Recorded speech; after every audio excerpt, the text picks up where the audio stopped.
تو یہ بابوں کی بے عزتی تم خود کرواتے ہو. ہم نے تو نہیں کہا کہ تم اس قسم کے واقعات بیان کرو.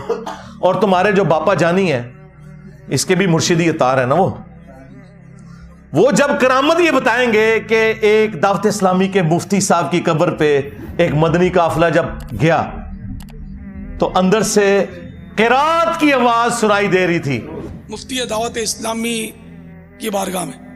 تو انہوں نے وہ بتایا کہ ہم اس وقت مفتی دعوت اسلامی قدس سرہ السامی کے مزار پر حاضر ہیں, اور ہم دونوں نے بالکل ہوش و حواس میں اپنے کانوں سے سنا کہ اندر میں با جماعت نماز پڑھی جا رہی ہے,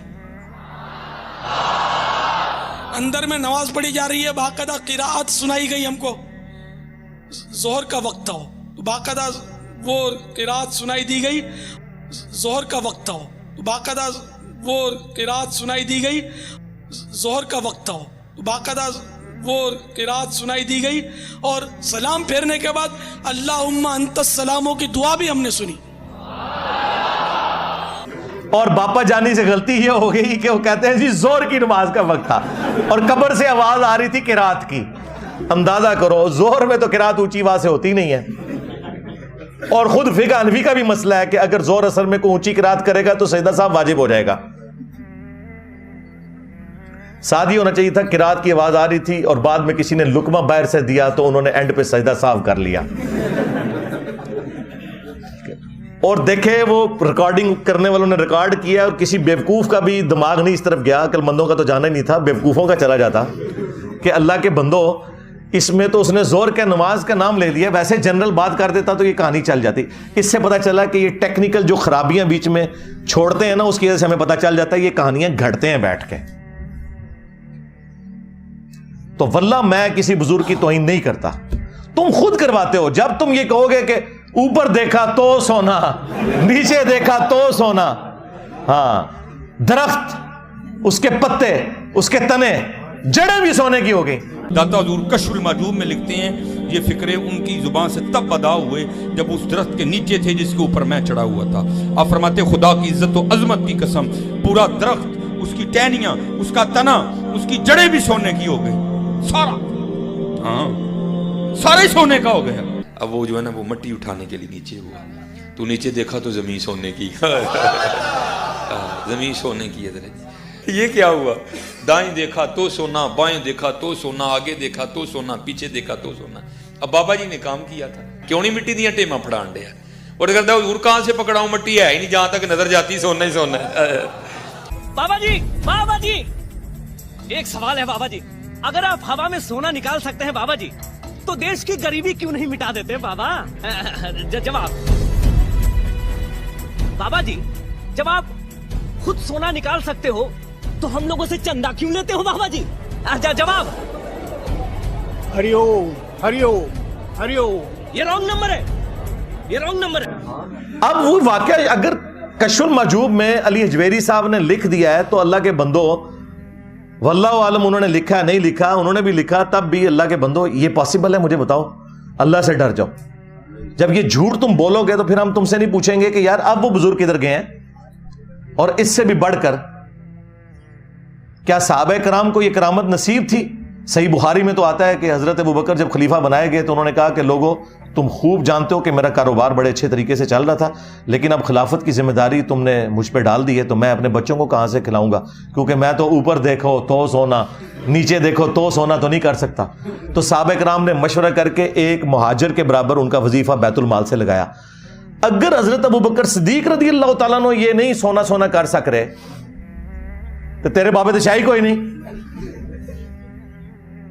اس سے بھی بڑھ کر سورہ توبہ کی آیت نمبر 92 ہے ہمارے محبوب صلی اللہ علیہ وآلہ وسلم کے بارے میں کہ اے نبی صلی اللہ علیہ وآلہ وسلم, غزوہ تبوک کے موقع پر جب یہ عرابی لوگ, بادیہ نشین پینڈو لوگ آپ کے پاس حاضر ہوئے کہ آپ ہمارے لیے کوئی سواری کا بندوبست کر دیں تاکہ ہم آپ کے ساتھ اس جہاد میں رومن امپائر کے خلاف شریک ہو سکیں, تو تم ان سے فرماتے ہو کہ میرے پاس تو کوئی ایسی چیز نہیں کہ میں تمہارے لیے سواری کا بندوبست کر سکوں. تم دیکھتے ہو کہ یہ تم سے اس حال میں واپس پلٹتے ہیں کہ ان کی آنکھیں آنسوں سے تر ہوتی ہیں اس غم کے سبب کہ یہ جہاد میں شریک نہیں ہو سکیں گے. نبی علیہ السلام کے صحابہ کرام تو روتے ہوئے وہاں سے چلے گئے. نبی علیہ السلام نے اوپر دیکھا تو سونا, نیچے دیکھا تو سونا تو نہیں کیا. وہ تو جامع ترمذی میں آتا ہے کہ حضرت عثمان غنی رضی اللہ تعالیٰ عنہ نے اپنے مال میں سے سونے کے دینار اور ساز و سامان دیا غزوہ تبوک کے موقع پر. انہوں نے بھی سونا بنایا نہیں تھا, محنت سے کمایا ہوا تھا. اس سے بھی بڑھ کر سورہ بنی اسرائیل میں 9 معجزات تھے جو نبی علیہ السلام سے کافر کہتے تھے کہ آپ کر کے دکھائیں گے. ان میں سے ایک یہ سونے والا بھی تھا.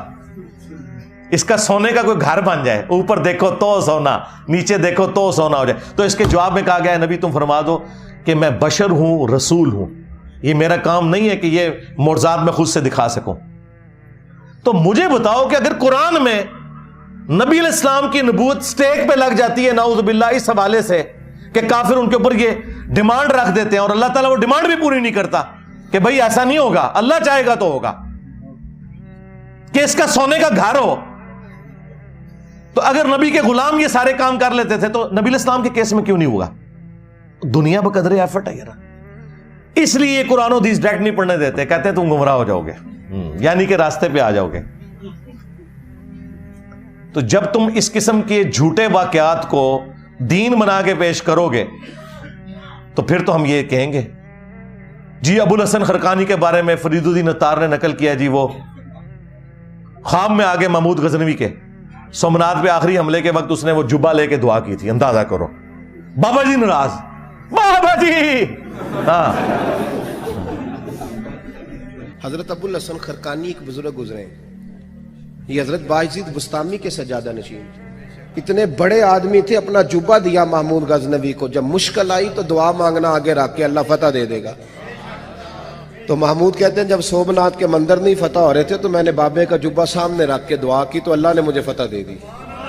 کہتے ہیں بابا جی رات خواب میں ملے تو کہنے لگے تو نے کیا قیمت ڈالی میرے جبے کی؟ کہا حضور کیا مطلب؟ فرمانے لگے تو میرا جبہ سامنے رکھ کے دعا کرتا کہ یا اللہ ہندوستان کے سارے کافر مسلمان ہو جائیں تو اللہ نے توفیق ایمان دے دینی.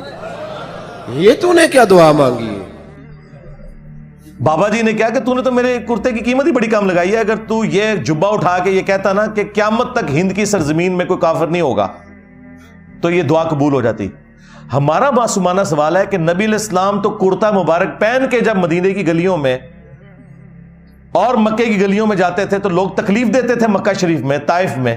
آپ کو دیکھ کر, آپ کے کرتے کو دیکھ کر تو سارے کا سارا مکہ اور مدینہ تو مسلمان نہیں ہوا, آپ کی تبلیغ سے ہوا ہے. اور تم کہہ رہے ہو کہ بابے کے کرتے سے یہ ہو جانا تھا.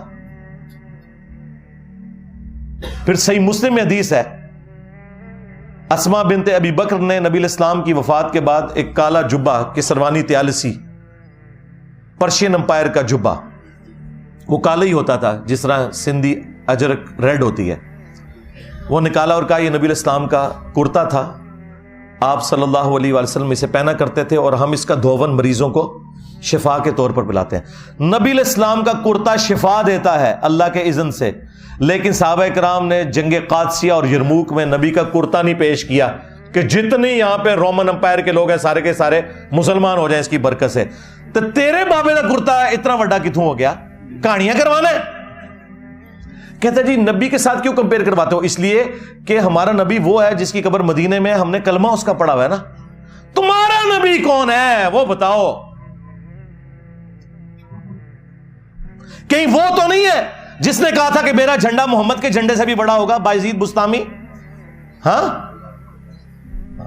اور تمہارے مولوی دفاع کر رہے ہیں کہ اللہ بول رہا تھا ان کے منہ سے, اور اللہ تو نبی کے منہ سے نہیں بولتا. وہاں میں بھی آیا وما ينطق عن الهوى ان هو الا وحی یوحى, نبی اپنی خواہش نفس سے کچھ نہیں کہتے, وہ کہتے ہیں جو ان کو وحی کی جاتی ہے. اور تو ہر وقت با یزید فقر با یزید فقر جنید و با یزید, یہ وہ شعر پڑھتا رہتا ہے ڈاکٹر اقبال کے.